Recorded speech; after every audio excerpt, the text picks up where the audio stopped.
Hi மா, welcome to my channel நிலவின் நிழல். இன்றைக்கான வீடியோவில் ஆம்லா ரைஸ், அதாவது நெல்லிக்காய் வச்சு சாதம் ஈஸியாக அதே மாதிரி ரொம்ப டேஸ்டியான சாதம் எப்படி செய்யலான்னு பார்க்கலாம் வாங்க. முதல்ல நெல்லிக்காய் இந்த மாதிரி கட் பண்ணி அரைச்சி எடுத்து அதோட ஜூஸை வடிகட்டி எடுத்து வச்சுக்கலாம்.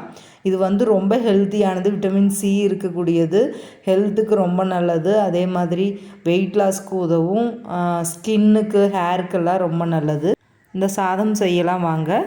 இதுக்கு ஃபஸ்ட்டு எண்ணெயை காய வச்சிடலாம். வாணலியில் எடுத்து வச்சுருக்கிற கடுகு, உளுந்தம்பருப்பு, கடலைப்பருப்பு, இதுக்கு தேவையான பொருள் கடுகு, உளுந்தம்பருப்பு, கடலைப்பருப்பு, கருவேப்பிலை, பச்சை மிளகாய், வரமிளகாய், பெரிய வெங்காயம் நீளமாக நறுக்குனது, அவ்வளோதான். அதுக்கப்புறம் தேவையான அளவு எண்ணெய், உப்பு.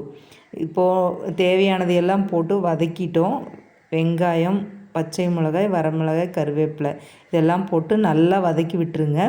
உப்பு தேவையான அளவு போட்டுக்கலாம். உப்பு பார்த்திங்கன்னா உங்களோட டேஸ்ட்டுக்கு தகுந்த மாதிரி போட்டுக்கலாம். கொஞ்சம் குறைவாக போட்டிங்கனாவே நல்லா இருக்கும். நல்லா வதக்கி விட்டுருங்க. நல்லா ப்ரௌனிஷ் ஆகி வரணும்.